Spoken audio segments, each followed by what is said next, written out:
Hey, what's cracking, YouTube? It's your boy LinuxHub right here. So today we're going to be doing a software review. And the software we're going to be looking at is called SweetHome3D. This is a software that I use mainly for my work. I'm in the water restoration business. So, I go into a lot of homes that are flooded, some fire losses, mold, things like that, asbestos, lead. And one of the softwares that I use for my job is called SweetHome3D. Now, officially, what's usually used is, Exactimate for this type of work because it's something that's used by the technicians and the insurance companies. Pretty much all the parties involved use the software that's called Exactimate. But for someone like me, I like to use a software called SweetHome3D, and I only use it just to do my diagrams. So right here, I'm on their website, and you can see right here, SweetHome3D. It's Windows, Linux, and Mac OS. So it could be downloaded for pretty much any platform. But in this case, we're using it on Arch Linux. So I'm going to go ahead and download SweetHome3D and show you how I use it. So right here, you see there's a download SweetHome3D button, or you can even use the online version. But I'll go ahead and download it just so we can take a look at it. And you have your installer for Windows, you have your installer for Mac OS, and then you have Linux 32-bit and Linux 64-bit. Of course, being on Arch Linux, we are on the 64-bit, so I'll go ahead and click on that, and it'll take me to the SourceForge page, and from here, we'll download it. And you can see right here, it's downloading now. And once it's finished downloading, I'll just click on it, and it will pretty much open up in to be unzipped or untarred or unpacked. So from right here, I'll just click this button right here, extract files from the archive. So I'll extract it onto my home folder. Just click on extract, let me go ahead and extract, and then I'll go ahead and open up that folder. Now from right here, the way I open it is I use the Java 3D right here. I'll just copy it, and then I'll paste it into a terminal. And then just click enter, and you can see it'll open up right here. All right, now that I got it opened up, I'll go ahead and make it full screen. I'll do that. And from right here, this is what I use to draw my diagram. So if I go into a house that has multiple rooms that are affected, typically what I would do is I would try to make the screen as big as possible for myself, just to make it easier on myself. Now this diagram I'm going to make right here, it's just something I'm making up right here. It's nothing official or anything like that. I'm just making it up as I go along, just to give you an example of how I use the software. All right, so up here you got your standard file menus. So you got file, edit, furniture, plan, 3D view, help. And you got your about right here. So we'll take a look at the about, SweetHome3D version 7.4. All right, so if you're new to this, basically all the functions that you need, if you're just doing the basic diagram, are pretty much all set up right here on this little, I guess it's like a top bar or whatever you want to call it, but pretty much all the options that you need to use are pretty much right here. But there are more features if you go into the file or the edit or the furniture and the plan. Like this, you got plenty of options that you can use right here. You got 3D views. But all the functions that I need are pretty much based right here. So let's say I want to start making a diagram. Let's say I'm going to do 2 bedrooms. So I'll click on this right here. It just gives you right here, lets you know what you're going to use. I'll click on OK so it doesn't open up every time that I click on it. And let's say I got 2 bedrooms that are side by side. I'll just start adding the bedrooms right here. Now, of course, if I was doing a real job, I would have the exact measurements. But right here, I'm just doing it just to use as an example. So right here, that's 1 bedroom. Then I can go back over here. Let's say there's another bedroom right next to it. And I'll just do the same thing. Just do 2 square. And it's pretty straightforward right there. And if everywhere that I drag the mouse, you can see it's going to start dragging the wall, and it's going to go everywhere. So to stop it from dragging, I just click on the escape key on my keyboard, and boom, and it sets it up. And let's say both of these rooms have closets that are back to back. I'll just do something like this.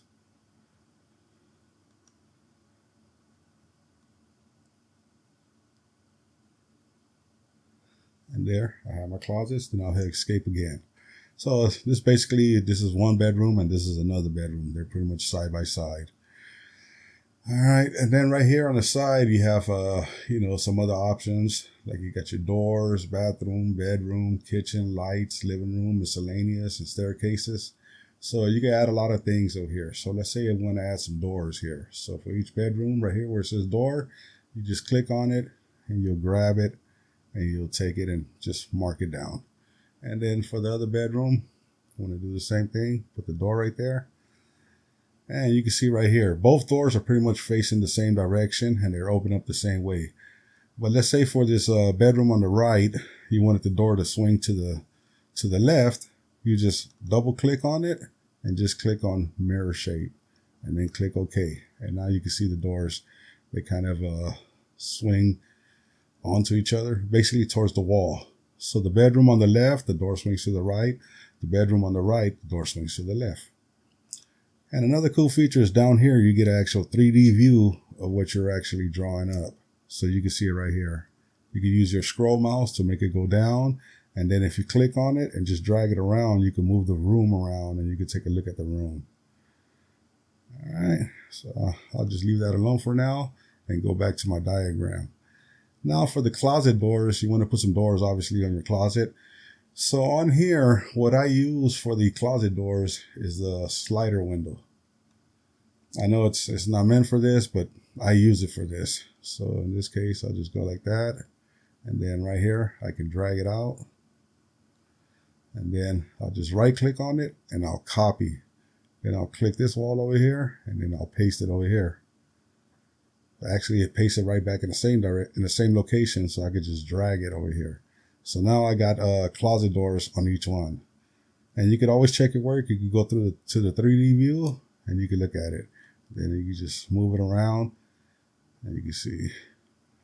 Now, like I said, these are slider windows that I'm actually putting there, but just for the sake of the diagram, I just use it like that just to show that these are closets right here. All right, now we could go back down, take a look at it. So basically, let's say this room had a flood for some reason. There was a pipe in this wall up here and pretty much affected both of these rooms and both of the closets. So what I would do is next, I got all the walls, I got the doors, I got everything in place. Now I want to add some dimensions. So this button right here is going to give me the dimensions. So every time I click on a new item, if I've never used it before, I'll usually click on this, do not display this tip again. And then just go to the wall that you want to put the dimension on. And you just double click. And see right there it's going the wrong way. So I just press the escape key, go back to it, double click again, and bam. See how it brings a dimension down? Then I'll just pretty much go to every wall and rinse and repeat, do the same thing. So there you go to the upper wall, all the walls, the shorter walls, the longer walls. So basically I would do this for all the walls that are here in my diagram, just to get dimensions of all the walls. And you get the outer walls, the inner walls, pretty much do everything.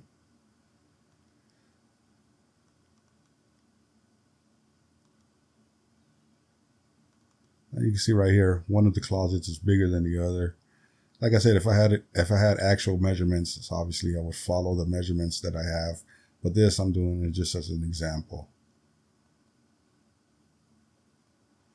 And I would pretty much just do it all the way around.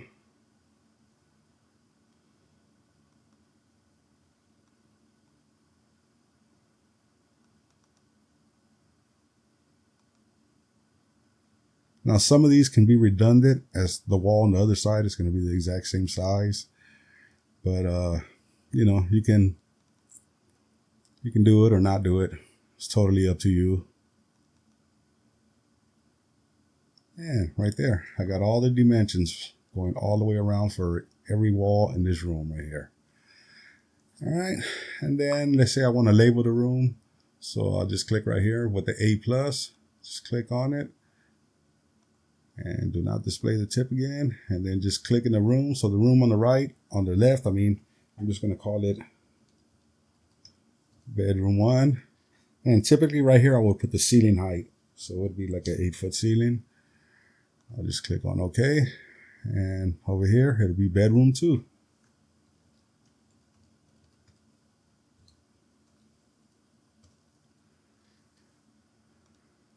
Okay. All right, don't need another one, so I'll just go back to the mouse. All right, so I got my diagram set up. There's 2 bedrooms here, and this is bedroom 1 with an 8-foot ceiling, bedroom 2 with an 8-foot ceiling. Now, of course, in some cases, you're gonna have vaulted ceilings where it starts off at 8 foot and it'll end off like at 10, 12 feet. There's things you could do on the walls where you could change the actual measurements of the wall. So let's say this wall right here. I'm just going to do this as an example. I'll click on this wall, then I'll double click on it again. And you can see there's a start point and an end point. So let me get the height right here. Oh, right here. It says height at start. So right here it's at 8 foot, and I could put height at end. And I'll just say it's a 12 foot. All right. You won't see it on this 2D portion of the diagram, but if you go over here to the 3D portion, you can see right here how the wall is now bigger. It's 8 foot on this side, but it's 12 foot on this side right here. So if you needed to do something like that, where you have a vaulted ceiling, and one side was one size and the other side was another, you can do it. So obviously you would have to do the same thing for this wall right here and this wall. You pretty much have to change all the walls to make it all match, to make your diagram match. So this is one of the ways that you could use SweetHome3D to kind of like, get things going the way you need it. But I'll just go ahead and change this back to 8. Most ceilings are pretty much 8 foot. So, all right. So for this example, I'm just going to leave it like this because this is basically all I need. And then all I have to do is just save it somewhere where I want to save it. But I like using, I also like using GIMP to edit these files, and I'll show you right now. So right here on this one, well, first, let me go ahead and save it. So I'll save it on, we are in my home folder. Let me just call it test. And then I'll do another thing. I'll print it as a PDF. So basically I'm going to save it as a PDF also. So it's going to be the file to open back up on SweetHome3D and the PDF. So then I'll just save. All right. And I'm good. Then I'll just go ahead and well, before I close this, let me show some other things that you can put right here. So right here, we got the doors, and if you have a window right here, you can add a window to this wall and this wall and this wall, wherever there's windows, if you want to add windows, for purposes of your work. But let's say in the miscellaneous, we got other things that we could add in there. So let's say if we were, I don't know, just whatever this box is, we'll set it. Oh, wait, I got to go back to the 2D diagram and edit it there. So like this box, if I put this box here, I'll set it there and it'll show up in my 2D right there as just a box. You know what I mean? But there's furniture items right here that you can actually add if you wanted to add the furniture items. But I'll go ahead and I'll delete this. So let's look for furniture items. Let's go inside a bedroom. I can add a bed. So here, I got a bed over here. I'll add another bed over here. And then, let's see, what else you got to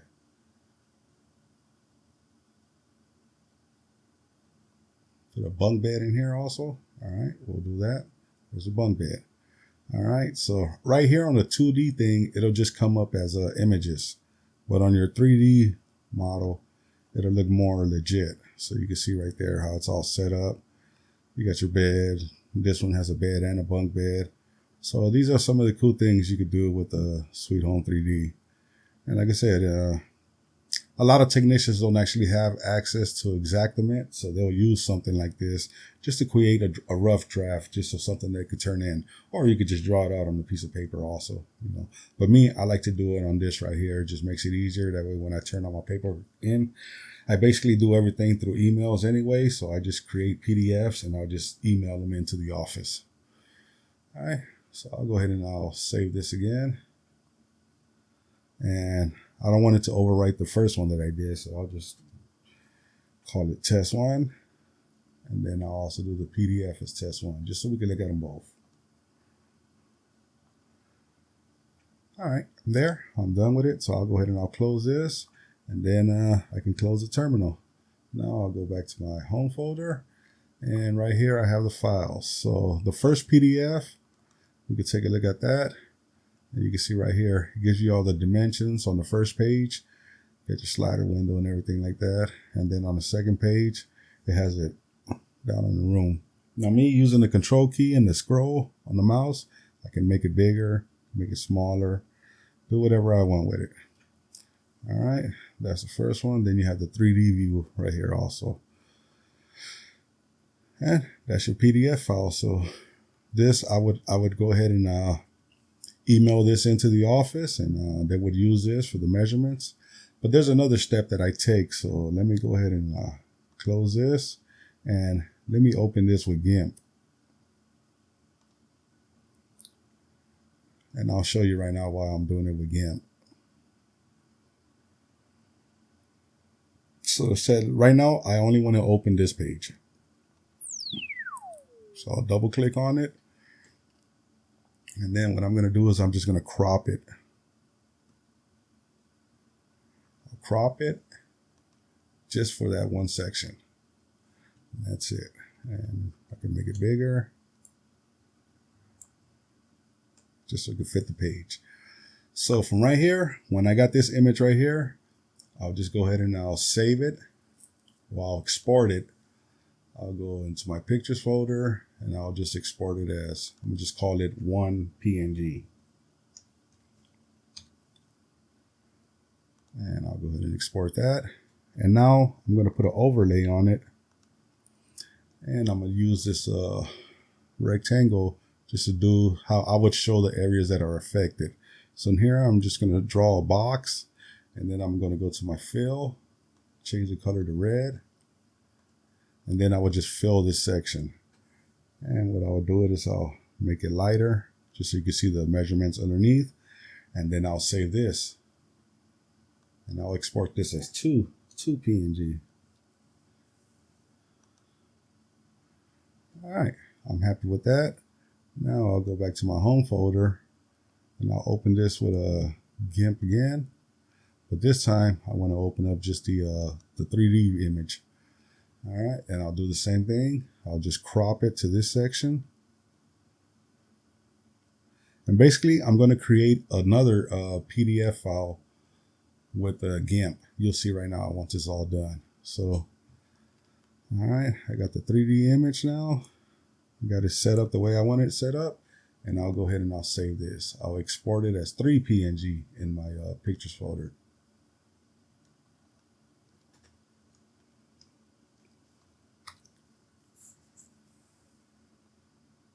All right, so now I'm going to create a new file. The new file is going to be based off the size of this image that I got, that I'm right here on the window that I'm at. This is what the new file is going to create a platform under this size.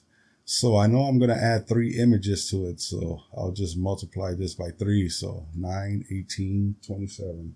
I'll just give it 2700. And then I'll just start adding my images back onto this by opening the layers. I'll go to my pictures folder. The first one I'll add is 1 PNG. And then I'll add the second one. I could probably just grab them all at the same time. But there's the second one. And then I'll add the third one. All right. And then I'll just use my move tool. And I'll move each layer into the position I want it in. So I'll move that one there. And then this one, I'll just slightly move it because I want the one on the bottom. And this one, I'll move it to the top. And then this one, I'll go ahead and center it.